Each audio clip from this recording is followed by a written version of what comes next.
Everyone અવિભાજ્ય channel પર તમારું ખૂબ ખૂબ સ્વાગત છે અને હવે આપણે સીસીઈની એક્ઝામ આવી રહી છે તો સીસીઈના એક્ઝામને લઈને ઇમ્પોર્ટન્ટ લેક્ચર્સ એટલે કે મેથ્સ રિઝનિંગ ઇંગ્લિશ ગ્રામર અથવા તો ગુજરાતી વ્યાકરણ જે પણ હોય છે એને આપણે સ્ટેપ બાય સ્ટેપ રોજ પ્રેક્ટિસ કરીશું. તેના માટેનો વિડીયો રોજ હવેથી પબ્લિશ થશે, રોજ રાત્રે અથવા તો સવારે પબ્લિશ થશે. તો તેનો વિડીયો તમારે ધ્યાન રાખવાનું છે. ચલો સીસી સ્પેશિયલનો આજે ફર્સ્ટ લેક્ચર છે તો ચલો આપણે એને સ્ટાર્ટ કરીએ વધારે ટાઈમ વેસ્ટ કરવા કરતાં, કારણ કે ટાઈમનો વેસ્ટ એટલે કે આપણો વેસ્ટ જ છે. બરાબર, ચલો સીધો સવાલ છે. પહેલા જ સવાલ ઉપર આવતા રહીએ તો પહેલા સવાલની અંદર એવું કહે છે કે ભાઈ એક શ્રેણી આપેલી છે. પહેલી વસ્તુ કે ભાઈ શ્રેણી આપેલી છે. સીસીની એક્ઝામમાં પાસ થવું હોય તો રિઝનિંગ ઉપર તો તમારે ફોકસ કરવો જ પડશે. મિનિમમ 40 તો તમારે લાવવા જ પડશે, તમને બધાને ખબર છે. તો ચલો આ સવાલ તમે જોયો છે કે ભાઈ 2, 1, 1/2, 1/4 અને આગળ પછી કયો નંબર આવશે તો એ તમારે કહેવાનો છે. તો શું તમે મને કહી શકશો? કોમેન્ટ બોક્સની અંદર તમે જણાવો.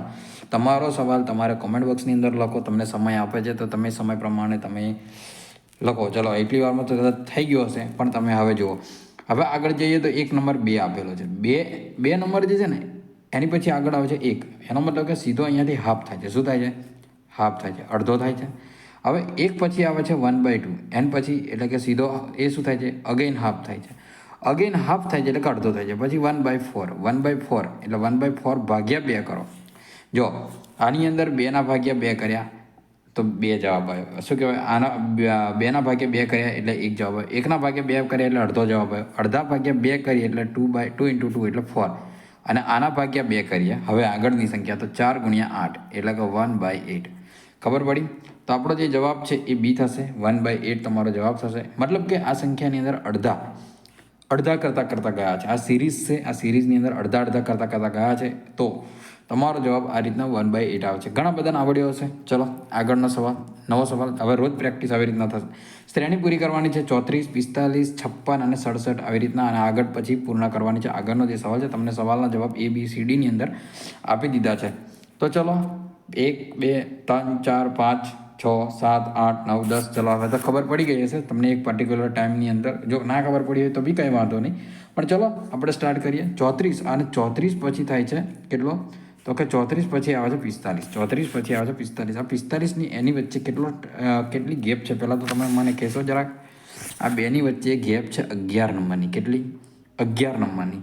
હવે ફરી આગળ સૌથી પહેલાં કોઈ પણ સિરીઝ સોલ્વ કરીએ ને તો એની અંદર શું કાઉન્ટ કરવાનું? તો કે સૌથી પહેલાં ગેપ જ કાઉન્ટ કરવાની. શું કાઉન્ટ કરવાનું? તો કે સૌથી પહેલાં આપણે ગેપ કાઉન્ટ કરવાની. હવે 45 પછી આગળ જાઓ તો 45 પછી કયો નંબર છે? 56. તો 56 - 45 કરશો ને તો પણ તમને 11 આન્સર આવશે. કેટલો? તો કે 11 આન્સર આવે. હવે અહીંયા 11નો ડિફરન્સ છે, અહીંયા 11નો ડિફરન્સ છે. 56 પછી આપણે 67 પર જતા રહીએ તો શું 67ની ઉપર પણ અહીંયા પણ કેટલો ગેપ છે? તો કે અહીંયા પણ 11નો ગેપ છે. કેટલો? તો કે 11નો ગેપ છે. તો 67ની અંદર બીજા 11 ઉમેરશું તો આપણો જવાબ આવી જશે. તો આપણો જવાબ કેટલો આવશે? 67 + 11 એટલે 78. આટલું કેલ્ક્યુલેશન તો તમને આવડતું હોવું જોઈએ કે 67 + 11 એટલે 8 અને 6 + 1 એટલે 7. એટલે તમારો જે જવાબ છે એ 78 આવવો જોઈએ. બરાબર, આ બધાને ખબર પડી ગઈ. ચલો આ એક સીધો સવાલ હતો, પ્રેક્ટિસ કરીએ આનો સવાલની. ચલો હવે આગળના સવાલની પ્રેક્ટિસ કરીએ આપણે કે દરેક 3 વર્ષના અંતરાલની અંદર જન્મેલા 5 બાળકોની ઉંમરનો સરવાળો 50 વર્ષ છે. તો સૌથી નાના બાળકની ઉંમર કેટલી? શું પૂછ્યું છે? તો કે 3 વર્ષનો જે અંતરાલ છે એની અંદર જન્મેલા 5 બાળકો, મતલબ કે દરેક બાળક 3 વર્ષના અંતરે જન્મે છે. પહેલું બાળક X વર્ષે જન્મશે, બીજું બાળક જન્મશે X વર્ષ 3 વર્ષ પછી, ત્રીજું બાળક છે X + 6 એ જન્મશે. એન પછીનું જે બાળક છે એ X + કેટલાય થશે? તો કે X + 9 જન્મશે. અને એન પછીનું બાળક જે છે એ X + 12 જન્મશે. અને આ બધા જે છે એ બધાનો સરવાળો કેટલો થાય? તો કે હવે આ બધાને સરવાળો કરી દઈએ આપણે. તો આ બધાનો સરવાળો જે છે એ કેટલો થશે? તો કે 50 વર્ષ થશે. કેટલો? તો કે 50 વર્ષ થશે. આવું આપણને સંખ્યામાં કીધું છે. તો હવે તો સૌથી નાના બાળકની ઉંમર પૂછી છે એટલે આપણને એક્સ એ સૌથી નાનો છે તો એક્સની ઉંમર પૂછી છે. ખબર પડી? તો ચલો હવે એક્સની ઉંમર પૂછી છે તો આપણે ગણતા જઈએ. તો પહેલાં તો કેટલા એક્સ છે અહીં? હવે બધાનો સરવાળો પૂછ્યું છે એટલે આપણે સરવાળો ગણી લઈએ. 1, 2, 3, 4 અને 5. તો આપણા 5 એક્સ થયા. હવે આ સરવાળાની અંદર આ 3 + 6 + 9 + 12 સરવાળો કેટલો થાય? તો કે 12 ને 3 15, બરાબર. 15 ને 6 21, 21 ને +9 એટલે 30 થાય. = 50. બરાબર. તો 5x = 50 - 30 = 20. બરાબર. એનો મતલબ તો કે એનો મતલબ 5x બરાબર કેટલા થશે તો કે 50માંથી 30 એટલે 20. તો ધેરફોર એક્સ બરાબર 20/5. તો એક્સ બરાબર કેટલા થાય તો કે એક્સ બરાબર 4×5 = 20. આ આપણો જવાબ આવ્યો. એક્સ બરાબર 4 થયા. તો એક્સ બરાબર 4 થયા તો આપણે પૂછ્યું છે સૌથી નાના બાળકની ઉંમર, તો એક્સ બરાબર 4 વર્ષ. આ તમારો જવાબ આવશે. આ પૂછ્યું છે સૌથી નાના બાળકની ઉંમર. ખબર પડી? સૌથી નાના બાળકની ઉંમર તમને એક્સ બરાબર 4 તમને પૂછી છે. પણ તમને કદાચ એવું પૂછે કે સૌથી મોટા બાળકની ઉંમર શું, એમ સૌથી મોટા બાળકની ઉંમર પૂછી હોય તો એક્સ + 12. તો 4 + 12 કેટલી થાય? 4 + 12 કેટલી ઉંમર થાય તો કે 15 વર્ષ. આ સૌથી મોટા બાળકની ઉંમર થઈ કેટલી તો કે 15 વર્ષ. પરીક્ષામાં પૂછે ના 16 વર્ષ. 4 + 12 એટલે કે 16 વર્ષ. તો 16 વર્ષ આ આની ઉંમર થઈ. ખબર પડી ગઈ? ચલો આગળનો સવાલ છે. આવી રીતના સવાલો તમને રિઝનિંગની અંદર પૂછી શકે છે. નવો સવાલ છે, આ પણ એક સિરીઝનો સવાલ છે કે ભાઈ 1, 6, 13, 12 અને 23 તમારે શ્રેણી પૂરી કરવાની છે. કઈ રીતના છે તો આની અંદર બી પહેલાં તો સવાલની અંદર એડિશન કરતું કરી દેવાનું, અથવા તો પ્લસ અને માઇનસ. સૌથી પહેલાં કોઈ પણ સિરીઝ લો એટલે એની અંદર પ્લસ અને માઇનસનો કોન્સેપ્ટ ઓલવેઝ લગાડી દેવો. તો ચલો પહેલો લગાડી દઈએ છીએ. 1 + કેટલા કરીએ તો 5 થાય તો કે 6 થાય તો કે 1 + 5 = 6. હવે 6ની અંદર કેટલા ઉમેરીએ તો 13 થાય. તો 6 ને 6 12 એટલે કે 7 ઉમેરશું. 7 ઉમેરશું તો 13 થશે. હવે 13ની અંદર કેટલા આ તમને ખબર પહેલાં જ કહી દઉં છું કે પહેલાં સબસ્ટ્રેક્શન અથવા તો એડિશનનો જ રૂલ લગાવવાનો. જો પછી ના લાગે તો મલ્ટિપ્લિકેશનમાં જવાનું, ના લાગે તો ડિવાઈડમાં જવાનું, અને પછી ના લાગે તો સ્ક્વેર અને ક્યુબમાં જવાનું. ચલો 13 + કેટલા કરીએ તો 22 થાય. તો 13 + 7 અને 7 કરીએ તો 20 થાય, અને બીજા 2 એટલે કે 9 એટલે કે 7 આપણે શું કહેવાય 13 + 9 = 22. હવે 22 આ 22ની અંદર કેટલા ઉમેરીએ તો ખાલી જગ્યા થાય તો કે 22ની અંદર 11 ઉમેરીએ તો કેટલા થાય 33. હવે એ તમે જોયું કે આની અંદર એક સિક્વન્સ પકડાઈ છે. તમે આની અંદર જોશો ને તો આની અંદર એક સિક્વન્સ છે. તમે ધ્યાનથી જુઓ તો 5, 7, 9, 11, 13 બરાબર. દરેકની અંદર 2 આંકડો વધી જાય છે અને પછી સરવાળો થાય છે.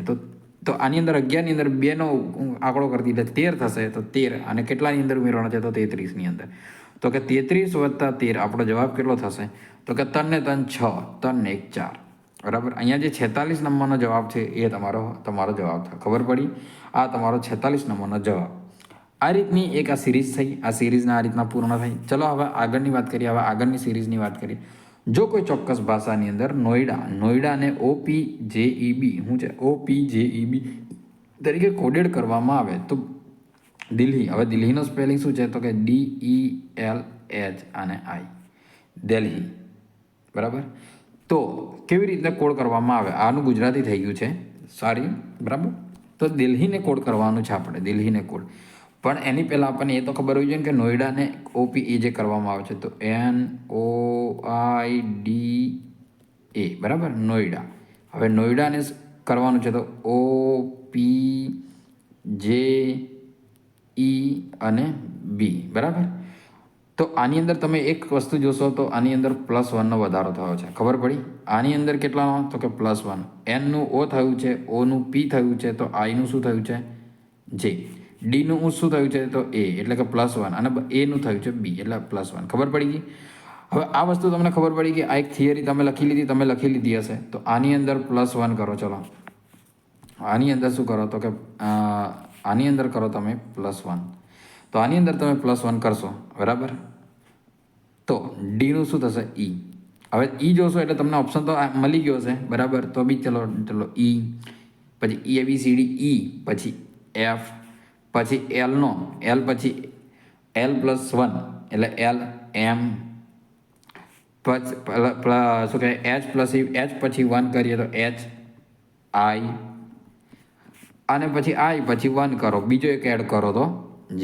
મતલબ કે આપણો જવાબ બનશે. તમને બી ખબર છે, બધાને ખબર પડી ગયેલી કે આ જવાબ આવી ગયો છે. તો EFMIJ. શું તો કે EFMIJ. આ રીતનો કોડ કરી શકાય. એક શું કે એડિશન કરીને અથવા તો સબસ્ટ્રેક્ટ કરીને દરેક પ્રકારના આવી રીતના નવા કોડ આવતા રહેશે. બરાબર. ચલો થેન્ક યુ. આજનો વિડીયો પૂરો થયો. આજની અંદર મેથ્સ રિઝનિંગના ક્વેશ્ચન આટલા હતા. ચલો હવે નવો લેક્ચર તમે જેટલા વ્યૂઝ જોશો, સબસ્ક્રાઈબ કરશો, શેર કરશો, એના હિસાબ પર નવા વિડીયો આવશે. ચલો થેન્ક યુ વેરી મચ.